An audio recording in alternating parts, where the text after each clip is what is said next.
Welcome to Rashmi's रसोई।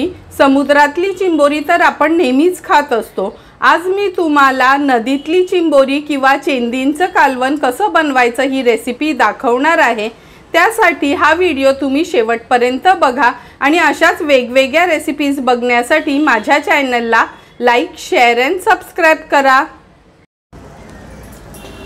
नदीतल्या चिंबोऱ्यांचं किंवा आमच्या आगरी कोळी भाषेत बोलायचं झालं तर हे बघा, ह्याला चेंदी असं आम्ही म्हणतो। ह्या चेंदींचं कालवण कसं बनवायचं ते दाखवते। हे आपण 5 नदीतल्या चिंबोऱ्या किंवा चेंदी घेतल्यात। 3 टेबलस्पून आपण तेल यूज करणार आहोत। 5 ते 6 लसणाच्या पाकळ्या चेचून घेतल्यात। एक मोठा कांदा बारीक चिरून घेतला आहे आपण। 1 चमचा हळद, 2 ते 2.5 चमचे हा घरचाच आगरी कोळी मसाला आहे। नंतर हे सुकं खोबऱ्याचं आपण ह्या कालवणासाठी वाटण वाटणार आहोत। सुकं खोबरं खिसून भाजून घेतले। एक कांदा पण आपण भाजून घेतला आहे। 7 ते 8 लसणाच्या पाकळ्या, आल्याचा तुकडा, ह्याचा असं आपण वाटण तयार करून घेणार आहोत।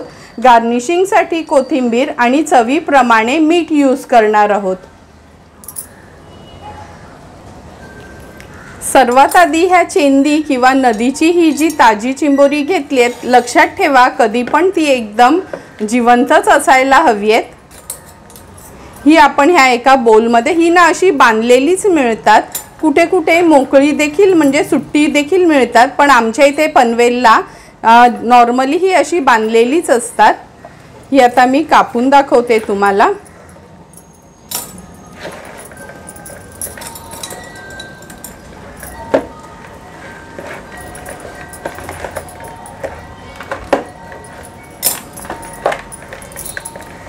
ही बघा, आता ही चिंबोरी आपण स्वच्छ धुवून घेणार आहोत आणि नंतरच कट करायची आहे। हे बघा, अशी दिसायला असतात ही। हे बघा, ही चेंदी घेतली आहे। जर तुम्हाला हाताने फांगडे तोडता येत नसतील ना, तर मी तुम्हाला सांगते का कधी पण आहे ना, हे फांगडे आपण कातीने तोडून घ्यायचे आहेत, नाहीतर बाजारातना देखील आपल्याला ते तोडून मिळतात इझिली। हे बघा, असे हे तोडून घेतले आणि ना, ही जो हा मोठा भाग असतो ना, म्हणजे ही आपली मादी आहे, तुम्हाला दिसते हे बघा। आता हे पण आपण काढून घेणार आहोत आणि ह्याचे 2 भाग करायचे आहेत। आमच्या आगरी किंवा कोळी पद्धतीत म्हणजे असे हे 2 भाग करूनच हे कालवण केलं जातं। आणि हे बघा कसे छान अंड्या भरलेले आहेत। इथे ही थोडीशी एक पिशवी असते, माती नसते जास्त करून, पण ही पिशवी आपल्याला काढून घ्यायची आहे। अशाच पद्धतीने सर्व ह्या चेंदी किंवा नदीतल्या चिंबोऱ्या मी साफ करून घेते। हे बघा, ह्याचे फांगडे पण ना खूप कडक असतात, त्यामुळे तुम्ही थोडेसे ना हे आपल्या खलबत्त्याच्या दांडीने थोडे चेचून घेतले तरी चालू शकतात। आता उरलेली चिंबोरी देखील मी तशीच साफ करून घेणार आहे। ही सर्व चेंदी किंवा नदीची चिंबोरी आपण कापून घेतली ते बघा, आणि छान भरलेली देखील निघालीत। आता ह्याच्यासाठी आपण वाटण वाटून घेणार आहोत। वाटणासाठी हे खोबरं आणि कांदा वगैरे घेतलाय। हे वाटण छान वाटून घेऊया। वरचं हे थोडंसं साल काढून घेते आणि हे वाटण आपण वाटून घेणार आहोत। हे बघा, पाणी न घालता कांदा खोबऱ्याचं छान आपण हे वाटण पण वाटून घेतलंय। आता लगेचच कालवण बनवायला सुरुवात करूया। कालवण बनवण्यासाठी गॅसवर आपण हे एक पातेलं ठेवले गरम करत। 3 टेबलस्पून एवढं तेल घ्यायचं आहे। तेल पण छान गरम झालं। आता ह्या लसणाच्या पाकळ्या मी फोडणीला घालते। लसूण तेलावर थोडा आपण परतून घेतला की हा बारीक चिरलेला कांदा आहे हा ॲड करणार आहोत। गॅसची फ्लेम लो करून कांदा छान शिजवून घ्यायचा आहे आपल्याला। कांदा पण छान गुलाबी रंगाचा होईपर्यंत आपण शिजवून घेतलाय। आता गॅसची फ्लेम मी हाय करते। हाय फ्लेमवरच सुरुवातीला आपण हळद ॲड करणार आहोत। नंतर हा घरचा आगरी कोळी मसाला घेतलाय।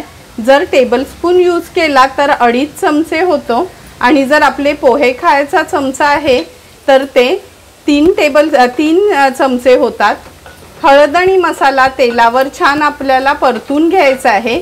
मी फक्त हा आगरी कोळी मसालाच यूज केलाय, कारण का या मसाल्यामध्ये व्यवस्थित प्रमाणात गरम मसाले असतात आणि नॉर्मली हा मसाला मी यूज केल्यावर आणखीन दुसरा कोणताच मसाला यूज करत नाही।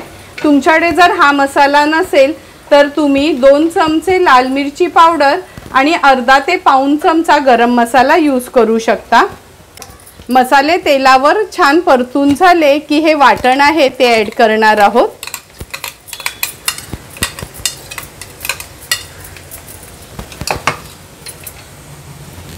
वाटण देखील या मसाल्यांसोबतच आपल्याला छान परतून घ्यायचे आहे।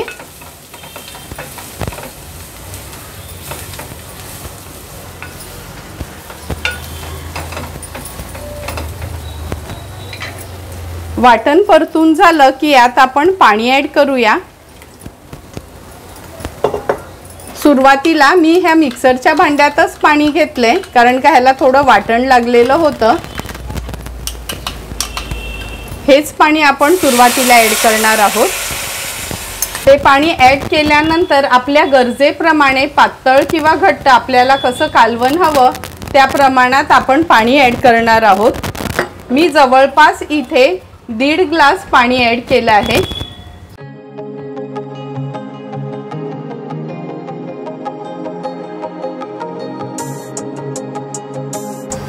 मिक्स करून झालं की ह्या चेंद्या ज्या आपण स्वच्छ कापून आणि धुवून घेतल्या त्या ॲड करूया।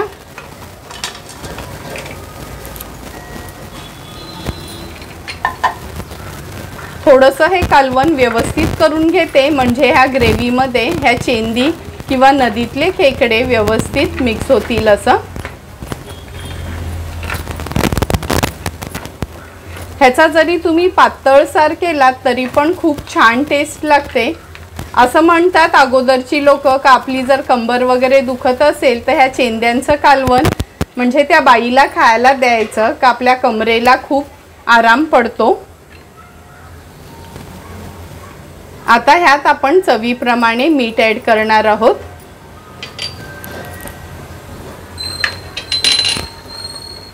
मीठ ॲड केल्यावर पुन्हा एकदा हे कालवण मी मिक्स करून घेते आणि आता उकळी यायची वाट बघणार आहोत।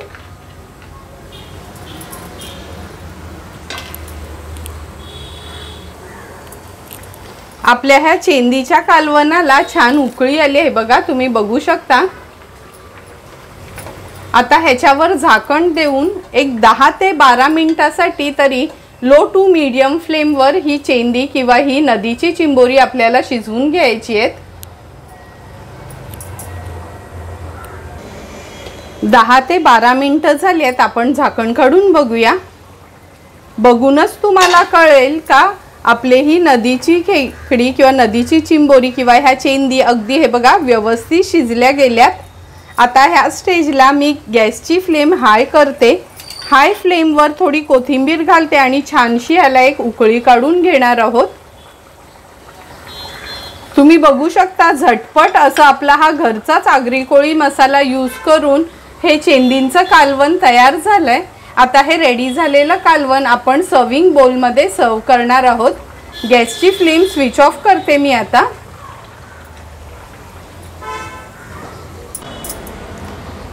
सुंदर असं तयार झालेलं हे चेंदींचं कालवण मी ह्या सर्विंग बोलमध्ये सर्व करून घेते।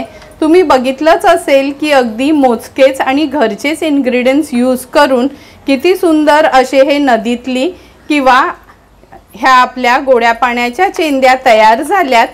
तुम्हाला पण जर मी बनवलेलं हे चेंदींच्या कालवणाची रेसिपी आवडली असेल तर तुम्ही पण नक्की माझ्या पद्धतीने एकदा तरी हे कालवण घरी ट्राय करा आणि मला कमेंट करून सांगा की तुम्ही बनवलेलं हे चेंदींचं कालवण कसं झालंय ते।